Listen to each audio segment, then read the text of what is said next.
तो hello students, पिछले video में एक्सरसाइज 3.2 का 1 और 2 बना दिए थे। आज बनाने वाले हैं प्रश्नावली 3 से। तो चलिए हम अपने कॉपी पर पहले से ही उतार के रखें, आप लोग को दिखाते हैं। चलिए, तो देख रहे हैं प्रश्नावली 1 से लेके 2 तक पिछले वीडियो में हमने बता दिए हैं। आज हम तीसरा का बताने वाले हैं। तो तीसरा नंबर में सवाल है, समांतर चतुर्भुज का ऐसा कोण, एक कोण अगर 120 डिग्री है तो उसके बाकी तीनों कोणों का माप क्या होगा। तो चलिए, हमको पता है कि समांतर चतुर्भुज की सम्मुख कोण आपस में क्या होती है, समान होती है, यानी कि बराबर होती है। तो चलिए, हम यहाँ तक तो बता दिए हैं। अब इससे आगे हम लोग अपने कॉपी पर बना देते हैं। आप लोग देखिए, तो कोण ए, ये जो है कोण ए, तो लिखेंगे यहाँ पे कोण ए बराबर होगा कोण किसके, तो कोण सी के बराबर होगा। देख रहे हैं, बता रहे हैं, एरो भी शो कर रहा है कि ये कोण इसको शो करेगा और ये कोण इसको शो करेगा। ठीक है, यहाँ पर कोण आ जाएगा सी कोमा कोण बी शो करेगा किसको, कोण डी को। ये दोनों आपस में क्या होंगे, बराबर होंगे। तो चलिए अब प्रश्न में देख लेते हैं। प्रश्न में है कोण ए प्लस कोण बी प्लस कोण सी प्लस कोण डी बराबर, ये जो है समांतर चतुर्भुज का पूरे का योग यानी पूरे का माप जो होगा वो हो जाएगा आपको 360 डिग्री।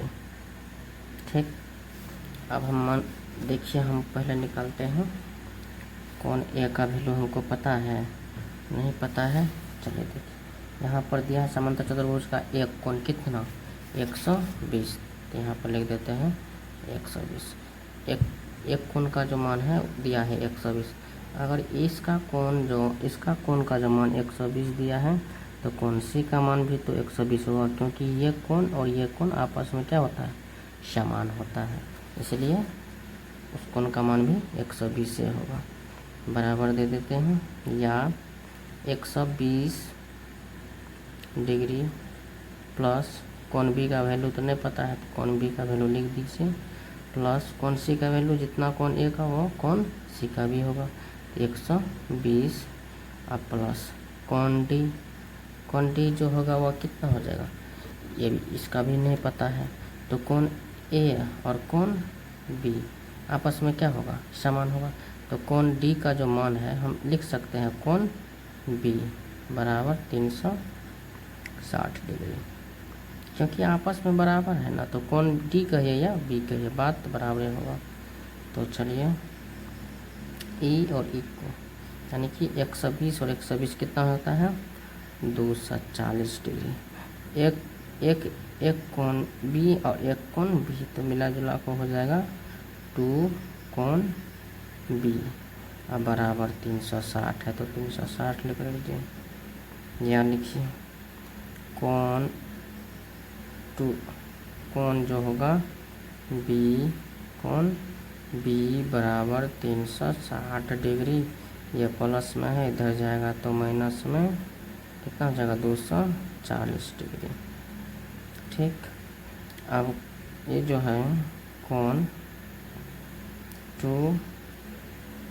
बी बराबर 360 में से 240 जाएगा तो कितना बचेगा, 0 में से गया 0 और 6 में से 4 गया 2, 3 में से 2 गया 1, 120 डिग्री बच जाता है। ठीक, अब कोण बी का वैल्यू निकाल लेते हैं।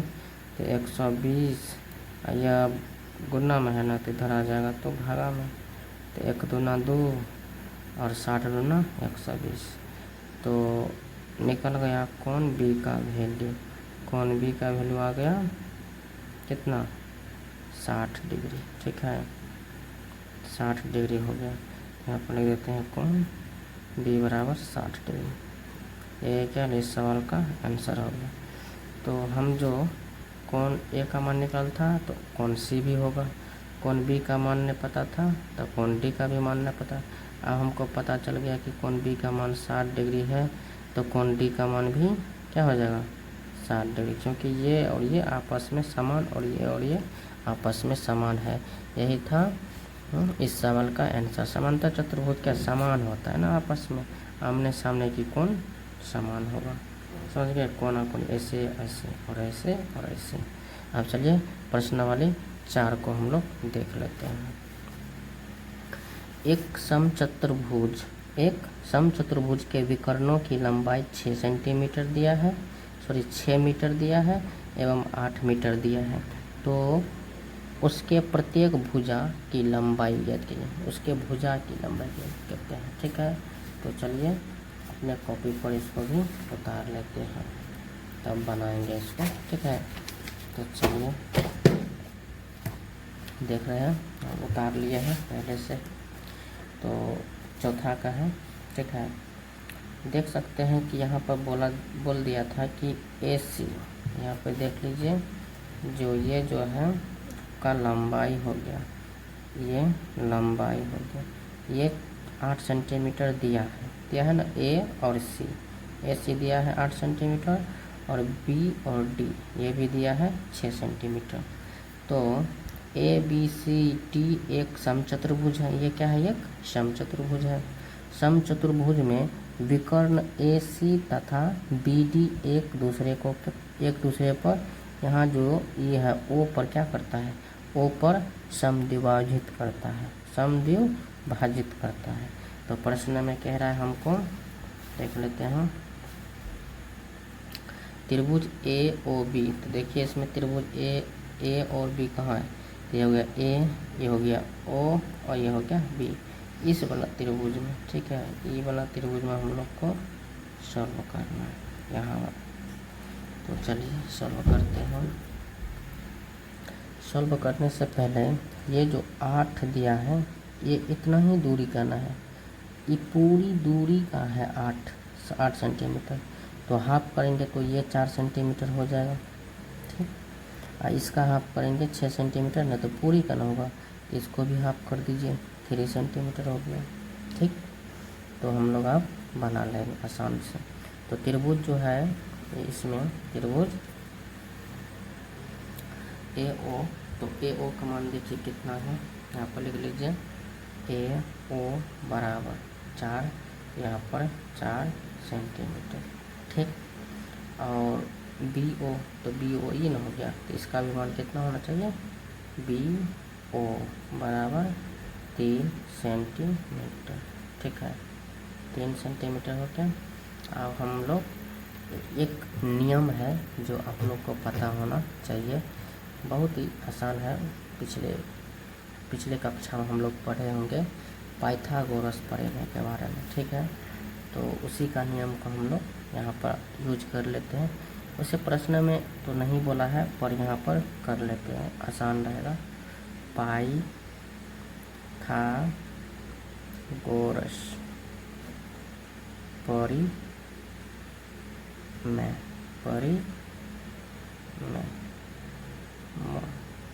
परिमेय से। ठीक है, इसका फार्मूला आता है। ठीक है, इसका फार्मूला जो आता है वो होता है कर्ण बराबर क्या हो जाता है, ये घेरावा दे दिए हैं तो इसके अंदर हम सूत्र लिख देते हैं, √अंडर कर्ण बराबर √अंडर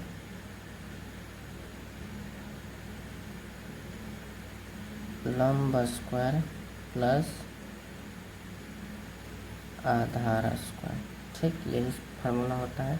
इसी फार्मूला पर हम लोग बैठा देते हैं। तो कर्ण जो है क्या है, A और B। तो चलिए कर्ण को लिख देते हैं A और B। कर्ण हो गया AB, तो AB बराबर हो जाएगा सूत्र A और B। तो देखिए AB बराबर होता है, ये क्या हो गया आपका लंब ना, तो पहले लंब है तो AO, यहाँ पर लिखेंगे AO का होल स्क्वायर प्लस दूसरा क्या है आधार ना, तो आधार क्या हो गया ये बी ओ लिखिए या ओ बी, तो पहले तो बी आता है, इसलिए पहले बी ओ का होल स्क्वायर। ठीक, अब रूट अंडर फैले लीजिए। ए ओ का मान कितना है, ए ओ का मान कितना है, ए ओ का मान 4 है, तो यहाँ लिखेंगे हम 4 का whole square plus b o का मान कितना है, बी ओ का मान 6 है ना, 6 नहीं लेंगे क्योंकि इसका पूरे का ना 6 है, तो हाफ करेंगे तो कितना होगा 3 है ना, तो यहाँ लेंगे 3 का होल स्क्वायर। अब तो समझाने का कोई बात नहीं, आप डायरेक्ट सॉल्व कर लेते हैं। तो 4 का जो स्क्वायर है वो आ जाता है 16, क्योंकि 4 गुना 4 16, प्लस 3 का स्क्वायर आ जाएगा 3 तिया 9। ठीक, अब इन दोनों को कर देते हैं ऐड, तो दोनों को जोड़ दीजिए, कितना हो जाएगा 9 और 9 6 15 के 5 हाथ में 1, अब 1 और 1 2, तो ये आ गया रूट 25। रूट 25 का वैल्यू कितना होता है, वो होता है 5। तो ए बी का मान कितना निकल गया आपको, ए बी का मान आ गया आपको 5 मीटर। ये इस सवाल का क्या था, आंसर था, और ए बी इस सवाल का आंसर हो गया। और इनका जो है, इनका क्या बोला था उसके बाद कि मापों का क्या होगा, उनकी बाकी तीनों कोनों की माप क्या होगा, तीनों कोने के माप जो होगा वो 5 मीटर हो जाएगा। यही था इस सवाल का आंसर। अब हम सवाल देखेंगे 5वां, जो कि लास्ट सवाल है। तो चलिए इस सवाल को हम लोग भी पहले पढ़ लेते हैं, उसके बाद कहता है सवाल, एक समचतुर्भुज के विकर्णों की लंबाई 6 मीटर एवं 8 मीटर है, तो उसके प्रत्येक भुजा की लंबाई ज्ञात कीजिए। ये तो हम लोग अभी बनाए हैं, अब हम लोग बनाएंगे 5 का। एक आयत और समांतर चतुर्भुज में क्या समानता है और क्या अंतर है, लिखिए। तो यानी कि ये जो आयत है और समांतर चतुर्भुज है, इन दोनों का समानता और अंतर दोनों हम लोग व्यक्त करेंगे। तो चलिए अपने कॉपी पर इसको भी उतार लेते हैं। ठीक है, आप लोग को समझाते हैं। 5वां सवाल बनाने से पहले आप लोग को एक बात बताना भूल गए, ये जो ए बी निकला है, तो इसमें जो ए बी का वैल्यू क्या हो, कितना हो गया, वो लिख देते हैं 5 मीटर। ठीक है, ये हो जाएगा आपका 5 मीटर। तो ये 5 मीटर ए बी हुआ, तो बताइए तो अब इसका कितना होगा, इसका कितना होगा, इसका कितना होगा, आप लोग कमेंट में बता दीजिएगा। हम एक चीज़ यहाँ पर लिख देते हैं, आप लोग समझ जाइएगा। अतः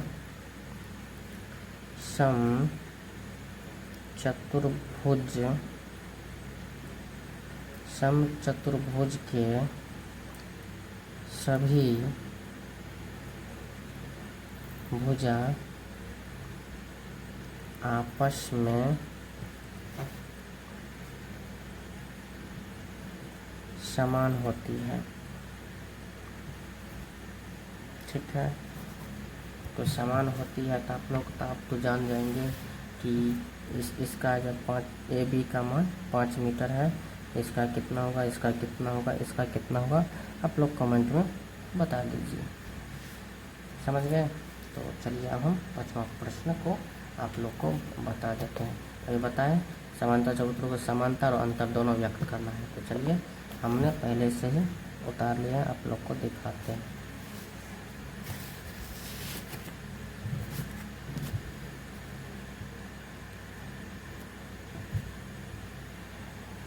तो ये रहा 5वां सवाल आप लोग के बीच। तो इसमें जो है सबसे पहले आयत है, उसके बाद समांतर चतुर्भुज है। तो चलिए आयत को हम लोग पहले समझते हैं। आयत में जो है कहता है पहला, आयत की सम्मुख भुजाएं समान होती है।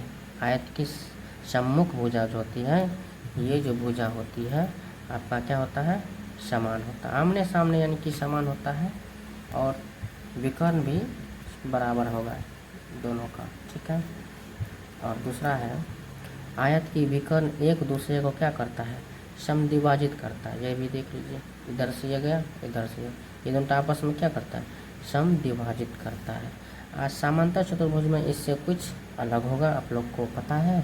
तो अलग तो नहीं होना चाहिए, कुछ अंतर होगा। देखिए कहता है समांतर चतुर्भुज की सम्मुख भुजाएं भी समान होती है।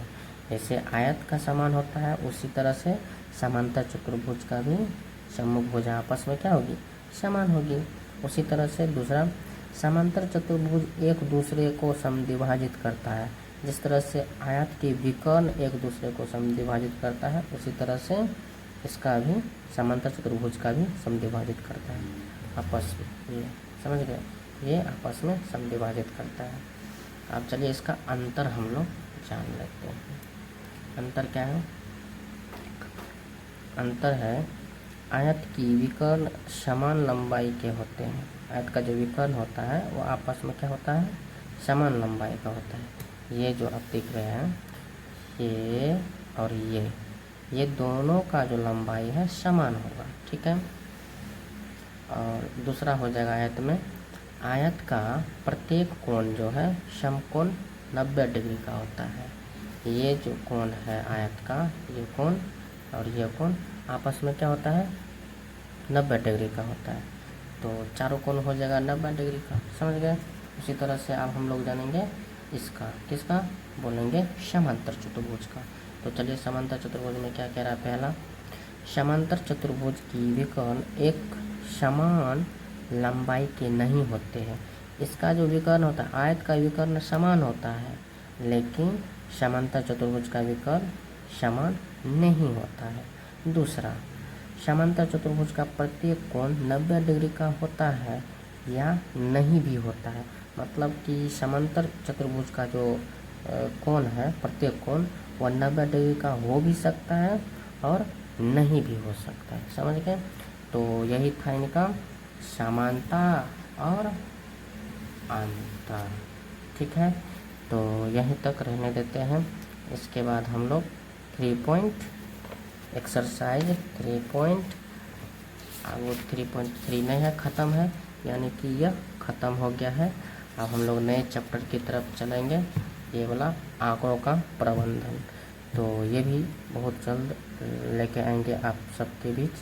तो आप लोग देखते रहिए और लाइक सब्सक्राइब कर दीजिए।